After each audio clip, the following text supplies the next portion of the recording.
Law 25. Recreate yourself. Judgment. Do not accept the roles that society foists on you. Recreate yourself by forging a new identity, one that commands attention and never bores the audience. Be the master of your own image rather than letting others define it for you. Incorporate dramatic devices into your public gestures and actions. Your power will be enhanced and your character will seem larger than life. Observance of the law. I. Julius Caesar made his first significant mark on Roman society in 65 BC, when he assumed the post of aedile, the official in charge of grain distribution and public games. He began his entrance into the public eye by organizing a series of carefully crafted and well-timed spectacles: wild beast hunts, extravagant gladiator shows, theatrical contests.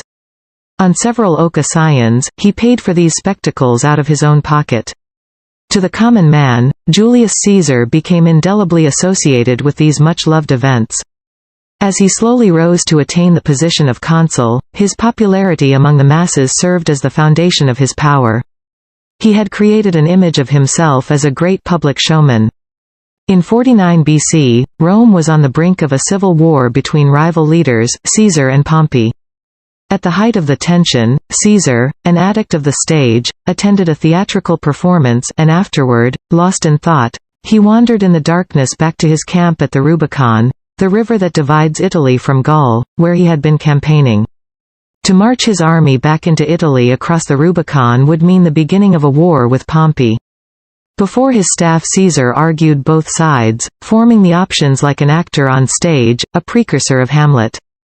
Finally, to put his soliloquy to an end, he pointed to a seemingly innocent apparition at the edge of the river, a very tall soldier blasting a call on a trumpet, then going across a bridge over the Rubicon, and pronounced, "Let us accept this as a sign from the gods and follow where they beckon, in vengeance on our double-dealing enemies. The die is cast." All of this he spoke portentously and dramatically, gesturing toward the river and looking his generals in the eye. He knew that these generals were uncertain in their support, but his oratory overwhelmed them with a sense of the drama of the moment, and of the need to seize the time. A more prosaic speech would never have had the same effect. The generals rallied to his cause. Caesar and his army crossed the Rubicon and by the following year had vanquished Pompey, making Caesar dictator of Rome. In warfare, Caesar always played the leading man with gusto. He was as skilled a horseman as any of his soldiers, and took pride in outdoing them in feats of bravery and endurance. He entered battle astride the strongest mount, so that his soldiers would see him in the thick of battle, urging them on, always positioning himself in the center, a godlike symbol of power and a model for them to follow. Of all the armies in Rome, Caesar's was the most devoted and loyal. His soldiers, like the common people who had attended his entertainments, had come to identify with him and with his cause. After the defeat of Pompey, the entertainments grew in scale. Nothing like them had ever been seen in Rome. The chariot races became more spectacular, the gladiator fights more dramatic, as Caesar staged fights to the death among the Roman nobility. He organized enormous mock naval battles on an artificial lake. Plays were performed in every Roman ward.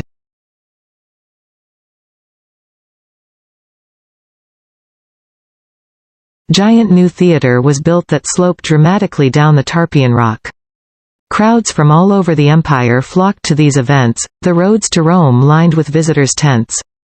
And in 45 BC, timing his entry into the city for maximum effect and surprise, Caesar brought Cleopatra back to Rome after his Egyptian campaign, and staged even more extravagant public spectacles. These events were more than devices to divert the masses. They dramatically enhanced the public sense of Caesar's character, and made him seem larger than life. Caesar was the master of his public image, of which he was forever aware. When he appeared before crowds he wore the most spectacular purple robes. He would be upstaged by no one. He was notoriously vain about his appearance. It was said that one reason he enjoyed being honored by the Senate and people was that on these occasions he could wear a laurel wreath, hiding his baldness. Caesar was a masterful orator. He knew how to say a lot by saying a little, intuited the moment to end a speech for maximum effect. He never failed to incorporate a surprise into his public appearances, a startling announcement that would heighten their drama. Immensely popular among the Roman people, Caesar was hated and feared by his rivals. On the Ides of March 15 in the year 44 BC, a group of conspirators led by Brutus and Cassius surrounded him in the Senate and stabbed him to death. Even dying, however, he kept his sense of drama. Drawing the top of his gown over his face, he let go of the cloth's lower part so that it draped his legs, allowing him to die covered in dissent. According to the Roman historian Suetonius, his final words to his old friend Brutus, who was about to deliver a second blow, were in Greek, and as if rehearsed for the end of a play. "You too, my child?" Interpretation. The Roman theatre was an event for the masses, attended by crowds unimaginable today. Packed into enormous auditoriums, the audience would be amused by raucous comedy or moved by high tragedy. Theatre seemed to contain the essence of life, in its concentrated, dramatic form. Like a religious ritual, it had a powerful, instant appeal to the common man. Julius Caesar was perhaps the first public figure to understand the vital link between power and theatre. This was because of his own obsessive interest in drama. He sublimated this interest by making himself an actor and director on the world stage. He said his lines as if they had been scripted, he gestured and moved through a crowd with a constant sense of how he appeared to his audience. He incorporated surprise into his repertoire, building drama into his speeches, staging into his public appearances. His gestures were broad enough for the common man to grasp them instantly. He became immensely popular. Caesar set the ideal for all leaders and people of power. Like him, you must learn to enlarge your actions through dramatic techniques such as surprise, suspense, the creation of sympathy, and symbolic identification. Also like him, you must be constantly aware of your audience, of what will please them and what will bore them. You must arrange to place yourself at the center, to command attention, and never to be upstaged at any cost. Observance of the law too. In the year 1831, a young woman named Aurore Dupin d'Audevant left her husband and family in the provinces and moved to Paris. She wanted to be a writer. Marriage, she felt, was worse than prison, for it left her neither the time nor the freedom to pursue her passion. In Paris she would establish her independence and make her living by writing. Soon after d'Audevant arrived in the capital, however, she had to confront certain harsh realities. To have any degree of freedom in Paris you had to have money. For a woman, money could only come through mariage or prostitution. No woman had ever come close to making a living by writing. Women wrote as a hobby, supported by their husbands, or by an inheritance. In fact, when d'Audevant first showed her writing to an editor, he told her, "You should make babies, madam, not literature." Clearly d'Audevant had come to Paris to attempt the impossible. In the end, though, she came up with a strategy to do what no woman had ever done, a strategy to recreate herself completely, forging a public image of her own making. Women writers before her had been forced into a ready-made role, that of the second-rate artist who wrote mostly for other women. d'Audevant decided that if she had to play a role, she would turn the game around, she would play the part of a man. In 1832 a publisher accepted d'Audevant's first major novel, Indiana. She had chosen to publish it under a pseudonym, George Sand, and all of Paris assumed this impressive new writer was male.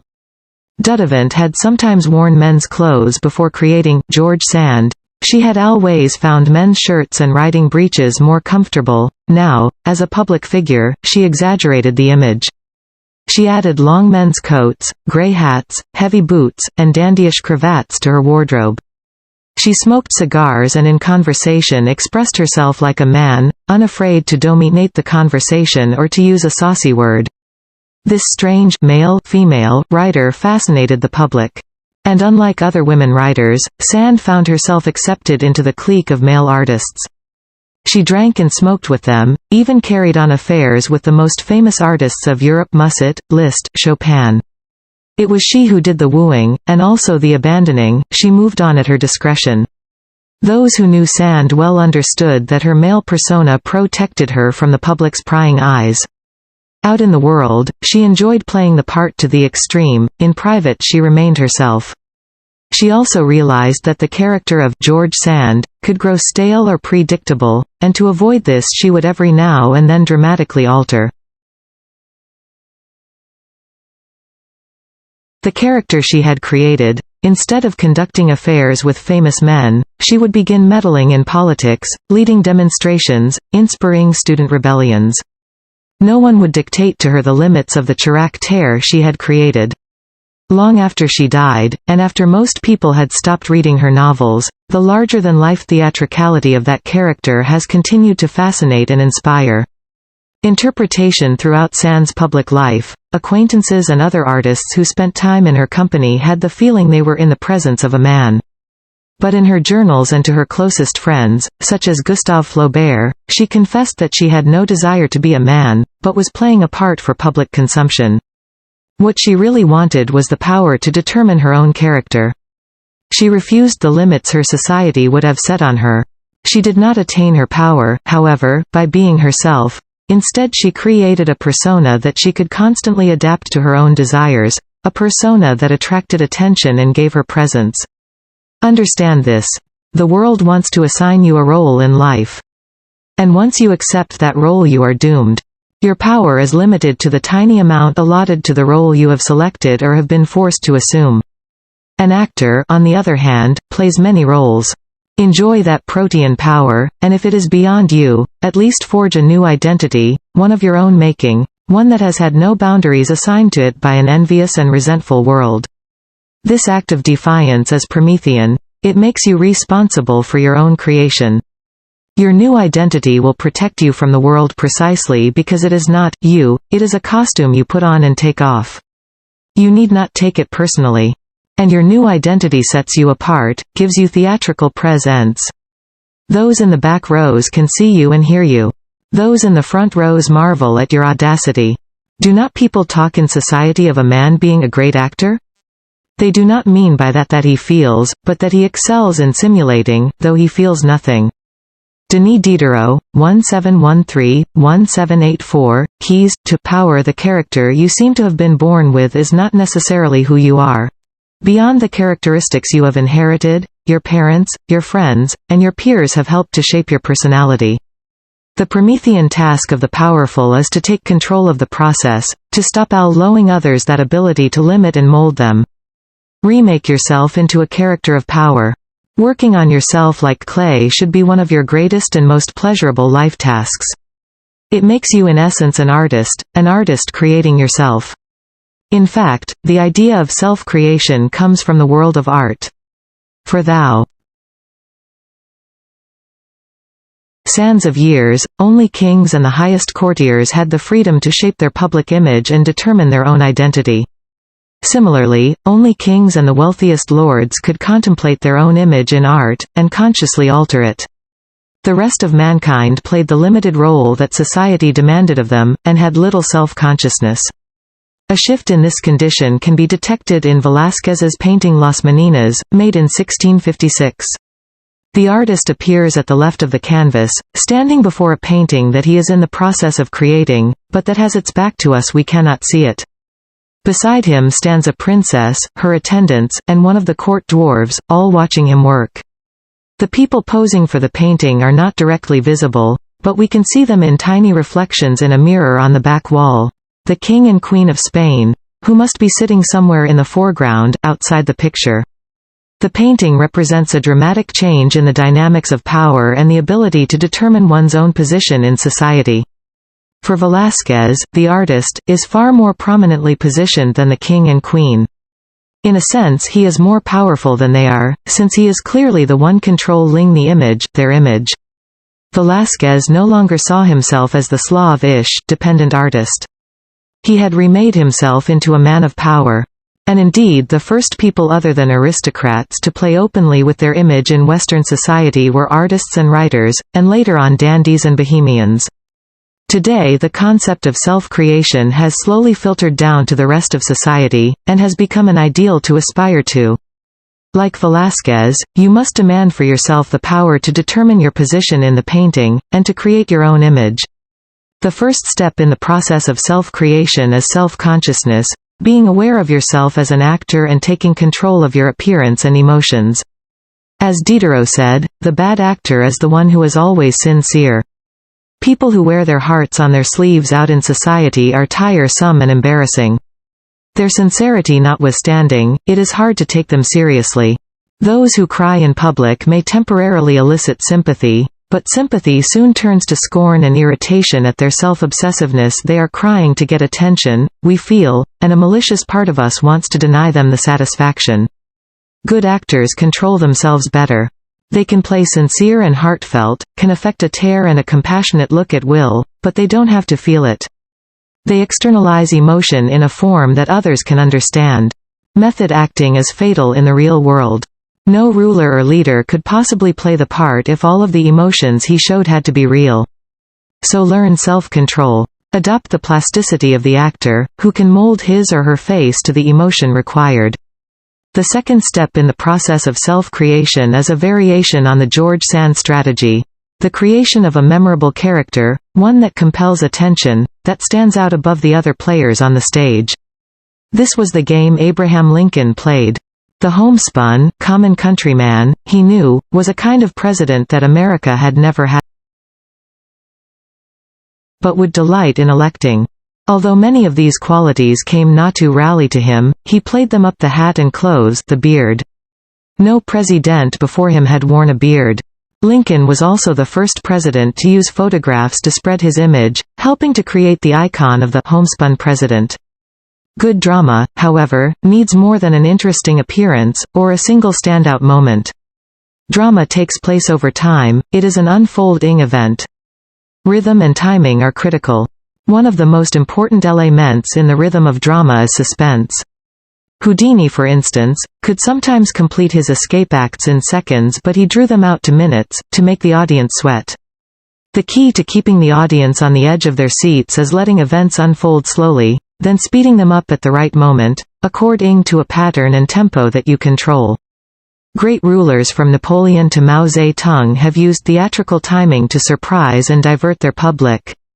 Franklin Delano Roosevelt understood the importance of staging political events in a particular order and rhythm. At the time of his 1932 presidential election, the United States was in the midst of a dire economic crisis. Banks were failing at an alarming rate.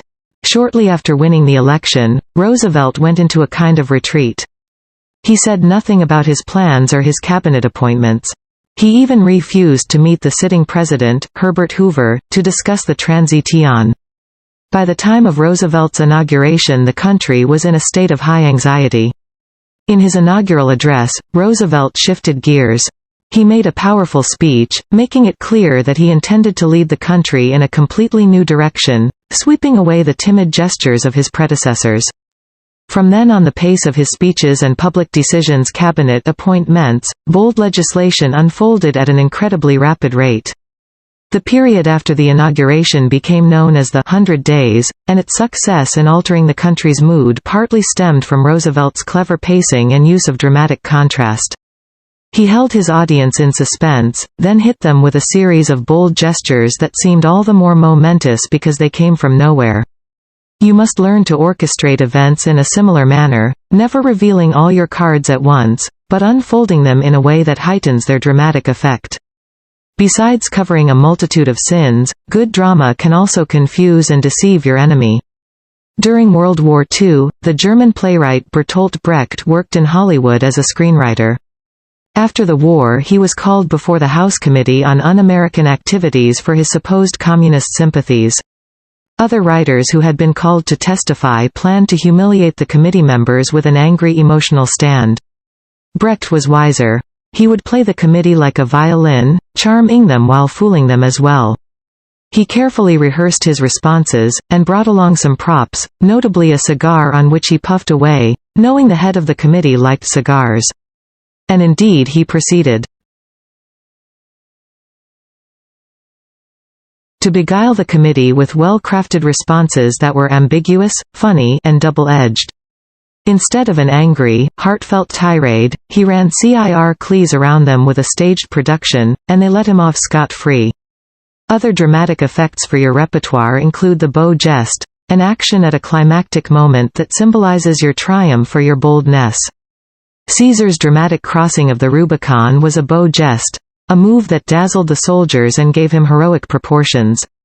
You must also appreciate the importance of stage entrances and exits. When Cleopatra first met Caesar in Egypt, she arrived rolled up in a carpet, which she arranged to have unfurled at his feet. George Washington twice left power with flourish and fanfare, first as a general, then as a president who refused to sit for a third term, showing he knew how to make the moment count, dramatically and symbolically. Your own entrances and exits should be crafted and planned as carefully.